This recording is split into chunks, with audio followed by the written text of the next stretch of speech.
Alrighty, guys, here we go. Devil's Deal, Chapter 12. Let's see what awaits us next. Chapter 12, A Back Door. From the moment you learned about the existence of the demonic world, you've expected anything and everything. However, the one thing you never thought you'd see is Milton bursting into hysterical laughter.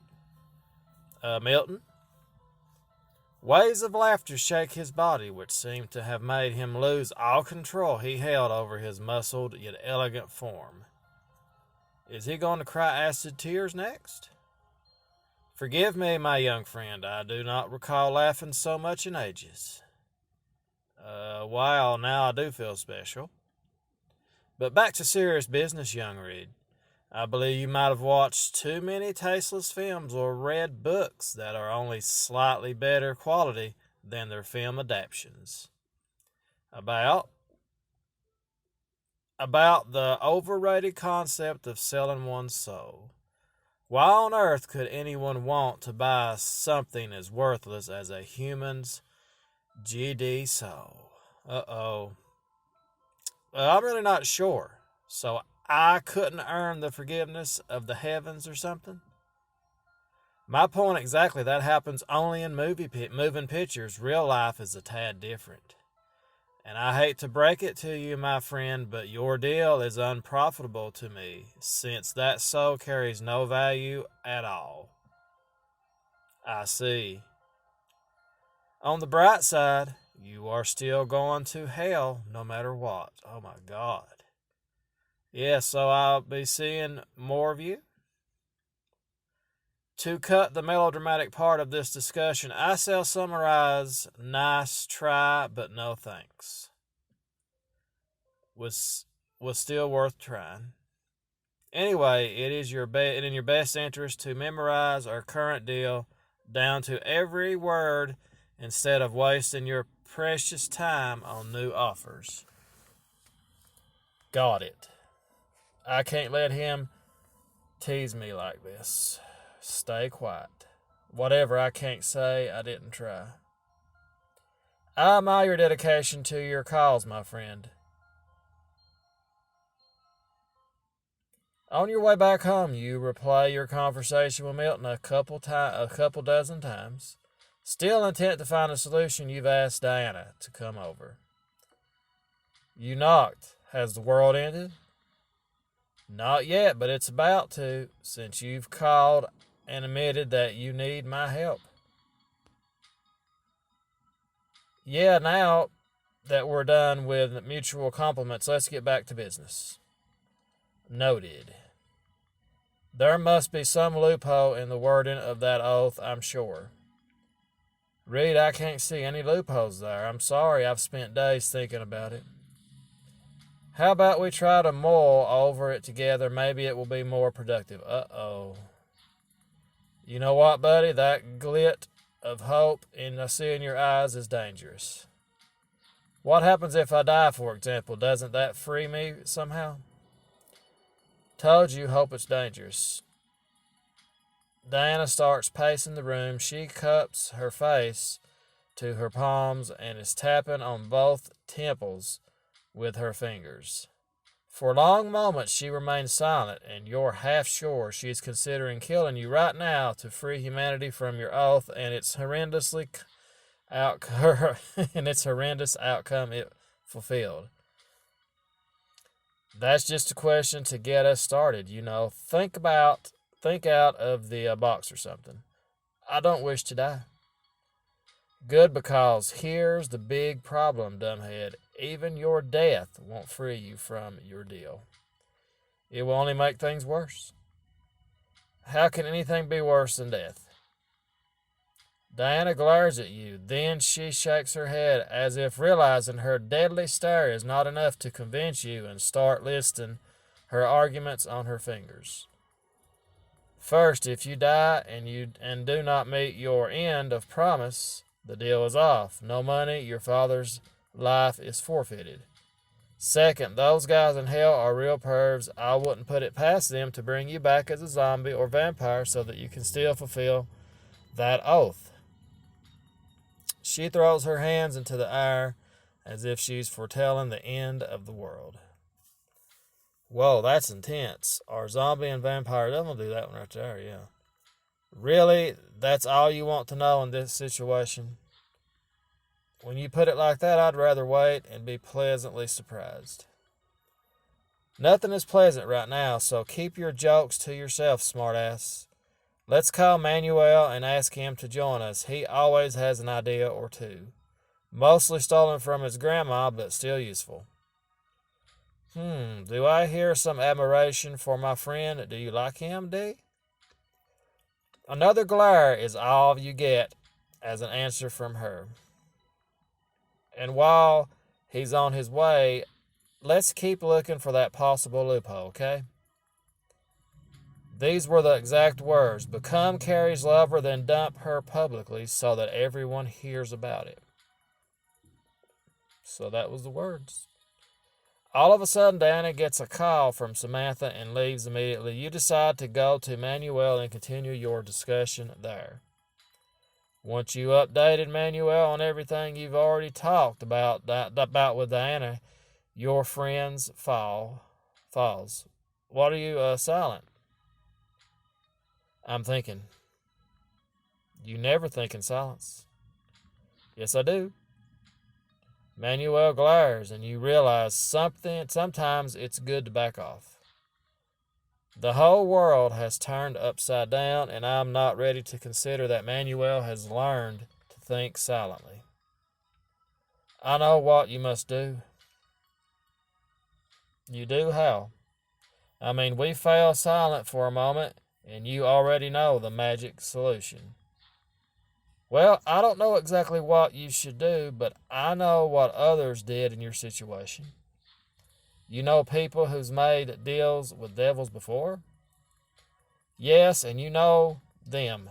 Remember that Loki guy from the Marvel movies? He's badass, really. And then that book you told me about where they wanted to cut a slab of flesh off another guy? That British dude wrote the story. The one that always kills everyone in his stories. Yeah, the world remembers him as a mass murderer. So let me clarify things. The brilliant solution you've come up with is based on the expertise of book and movie guys. Yes, you always use them as solid life experience arguments against me. Congrats, now you've got your payback. Movie and book characters, really? Do I even want to know what Manuel has on his mind? So what's with the, let's see, no, I'm going to agree with him, get that out of the way. Anyway, you know all those stories better than I do. But what I'm saying is that there's always a way to fulfill the promise, but not exactly the way Milton expects you to do it. All right, you've made your point. Now, how do we get around Milton's wording of the deal? I don't know that yet. I was trying to encourage you first. So, you are walking to your next class when you receive a text from Carrie. SOS. What's up? Need help. Meet me in the lecture room in 5 minutes. You hurry to the room she has mentioned for a moment. You imagine all kinds of things. You two can do locked in that room. Really? Hey, is this a secret date? Not yet. She gives you a passionate kiss, though, which promises that maybe it might turn into something more later. Have you heard that we're going to stage Shakespeare's Romeo and Juliet this year? Yeah, I have. I'm going to be part of it too, but I'm a bit shy, so I thought you could help me prepare for the role. Or maybe you could even try to ask for a role for yourself, and we'll be in it together, really. I'm not a big fan of school theater, but let's see. Let's do this, but what will I get if let's do that one. I could maybe reconsider my belief that school theater usually sucks if I receive a proper reward in return. I'll be your reward, darling. Oh, God. Details, please. Her eyes narrow at you, and you can see her pupils are already blown wide with excitement. She licks her lips, and her voice is lower when she speaks again. I was thinking something in the direction of high heels, sexy stockings, no other clothing. Are you ready for anything to pleasure you? Oh my. You can already envision that scene of wild Carrie giving you full reign over her body. Oh God. You lick your lips and swallow the bile in your throat, forcing yourself to focus on the conversation. Swallow the bile in your throat. Really? Are you going to play Juliet? Me? Of course not. Carrie chuckles softly and shakes her head. You can see that she doesn't believe she could be Juliet. That angers you a little bit. You know you'd be perfect in that role, right? Maybe, but this time I'll play the nurse. I get stage time with Juliet, though. And who's going to play Juliet's role? Felicia, oh no. Of course it has to be her. I still don't like this theater idea, but the lead actor's choice angers me. Let's do that. Why does she always have to get the lead role? Because everyone loves her and she's kind of perfect. No, she's not. She's horrible. She makes the last statement sound more like a question, which has your heart sinking. You realize that Carrie expects you to confirm that everyone else thinks about what everyone else thinks about Felicia. Nonsense. You'd be a million times better, Juliet, than her. I know that for sure. Thanks. Her mood lightens immediately, and she gives you one of her bright, contagious smiles. I still wish we could be on stage together. I'd want everyone to see us. All eyes on us. All eyes on us, everyone to see us. Suddenly, realization strikes you. This might be the best idea. Manuel and Dee are right. I can fulfill the terms of the deal if I meet every word of it, but avoid doing what Milton expects of me. I can dump her on stage and not in real life. Carrie's voice pulls you out of your thoughts. Reed, what's going on? What's wrong?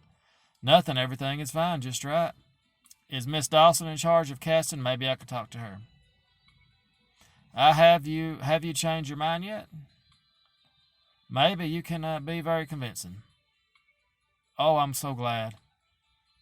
Perfect. So there we go. That's what I was thinking the whole time. As you walk towards Miss Dawson's office, you suddenly feel hopeful, something you haven't allowed yourself in a while. How can I help you, Reed? Miss Dawson, I remember you wanted me to be a part of your stage play. Can I have the lead role in Romeo and Juliet? That's a surprising change of heart, I must say. I quite enjoy the sound of that, so eager. Something about how she says the word makes you shift under the weight of her skinny eyes. She knows how to make any man's resolve fall.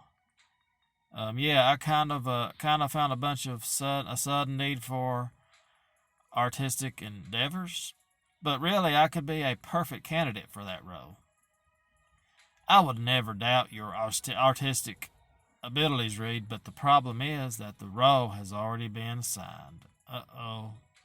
She curls a stray lock of hair behind her ear as you shiver as Miss Dawson makes even such a simple gesture look too sexy. And I cannot disappoint the students who have been cast for these roles already. Who is going to be Romeo then? Felix will play Romeo along with Felicia and Juliet. Oh, yes. That's Juliet. Damn, of course. It has to be the ever-perfect double F. Can Felix be on stage after you know the injury and all? Uh-oh. Felix is already back. He has made a full recovery and looks very healthy and happy. And he was happy to go get on board from the get-go, you know. Of course, I wasn't it. But you think about it, Miss Dawson. Felix and Felicia always get the lead roles. Why not consider breaking those rules? Carrie and I could be a great as the main couple, and we'll be very excited because it's the first time experience. It's the first time experience for the both of us. I can hear your point, and believe me, I'd love to do that. However, I can only agree to that if you can convince Felix and Felicia to give away their roles to you. Oh my goodness, I'm not really sure that would go over. Nothing could go right when you and the double DFs are involved. You feel the bitter taste of disappointment that the outcome of this deal might depend on them. As a teacher, I must make sure that there is no conflict between my students and everyone is treated equally. I'll try to talk to them then. Perfect. Now, may I ask for your help on another matter? Everything about Miss Dawson screams of danger and fire, and you feel pulled towards that flame like a moth. Sure, what is it? Could you please help me with the zipper of my dress? Really? Can any guy in his right mind say no to her? I'm going to say sorry, I'm in a hurry. I'm late for class, I hope it's okay. Miss Dawson shrugs. Although her eyes do not leave you for a long moment, you feel exposed in her presence. You turn on your heel and start leaving, hoping you can become invisible. Before you walk through the door, you turn around and look at Miss Dawson. Once again, you can see the back aurora of flames which form a halo around her head and makes her whole silhouette shimmer. There is something dangerous about her. Well, that was that. We just turned it down, I guess. Later that night, you go to bed hoping that the sweet nothingness of deep sleep will take over your mind. You even flutter. Your eyes flutter shut immediately. Here we go. Betty. Reed, I was looking for you. I've been looking for you so long. Betty? Before she opens her mouth to answer, her image starts to fade away. Betty's features are transformed into Felicia's. You're late. I need you in bed. Turn on the cameras. I want to catch it later. Sweat runs down the side of your face. Felicia walks towards you, her lips slightly parted, ready to lock on yours to claim a long kiss. Felicia's eyes sparkle before you can decide how to react to her advance. Her face fades away, and you see Carrie. She smiles sweetly, and she's naked. Oh, my God. Carrie, what are you doing here? Of course I'm here. Do you not want me here? I miss you. I missed you too, sweetheart, but we saw each other today. But you've left me hungry. Oh. Before you can hug your girlfriend, her soft and delicate form changes to Diana's tomboyish body. She's frowning, although her tongue is out, wetting her lips. What in the world? Are you going to linger there forever? I do not have the patience to wait for you, and you've been starving for so long. Whoa, Dee, how did you get here? Through the front door, okay. As she blinks, her image fades as well, replaced by the I can't say that word. I know what it is, I just can't pronounce it. Voltumpus, whatever form of Miss Dawson. Vivacious, hot form, what is called the hot form of Miss Dawson. Come here, young Reed. Oh, no. Look at that, she's a devil. The way she speaks your name leaves you with a sense of unease. You feel desire flowing through your veins. This is just a dream. How much harm can it cause? Wake up. You jump awake in your bed. A thin layer of sweat covers your body. You rub your face as your eyes adjust to the darkness of your bedroom. This is just a dream. I hope it means nothing. Why on earth would all of them show up in a dream like that? You shake your head in a desperate attempt to push the remnants of that uncomfortable dream away. You remember how your body was set on fire when you saw Miss Dawson. Why do I feel so attracted to her? She's hot and all, But this need for her that I have feels so unnatural. I should stop thinking about her like that. I have a girlfriend, and I am not going to cheat on Carrie, never. I'll never say never. It is early, and the remnants of your dream are still lingering in the back of your head. They refuse to dissolve into nothingness even when you hear the creaking sound of the front door. Sorry, I should have knocked. She raises her hand in apology, which you do not trust much. But I have urgent news for you, so I decided to save us time. 'Cause it would have taken an eternity for you to knock and then wait for me to walk all the way from the living room to the door and turn the lock. At least you know me. At least you know it's me and not some burglar. So what's the news? Before you can ask her to remove her muddy shoes, Diana is sprawled on the couch and tapping on the floor nervously. You dig a hole there, you're paying for the repair. So what does the sister Googled this time? How did you know it's about her? Because you have that serious face when you're about to reveal something big. Right, well, I'm not going to sugarcoat it. Samantha saw the second guy who can break Carrie's fate. Although Diana has mentioned that there are 2 other guys that could break Carrie's heart, it isn't until that you feel how much you hate the idea. Right, the second guy is whoever, blah, blah, blah. Let's see, why would I even care?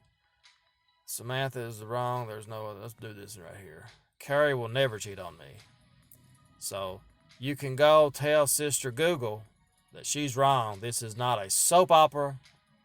I think it's pretty much a soap opera, if you can tell it is, where everyone has to cheat on their boyfriends. You're right, this is not a soap opera, this is a frigid game by Milton, and you, my favorite dumb friend, are simply one of his assets. Now put your ass on the couch and listen to me carefully. You're right, sorry. It's okay, I know you're jealous and all. We need to talk about this guy. What's his name then? Alright, I totally forgot it's Felix. Oh no. Felix, of course. Like I knew it was going to be that. I knew it was going to be him. So that's pretty much it, guys. Tomorrow we'll see you with chapter 13. In light of new revelations from Diana, you know you have no other choice but to make your plan of Full and Milton work. So that's pretty much it, guys. As always, thanks so much for watching. We'll see you guys tomorrow with another episode. Give the video a thumbs up and have a great day.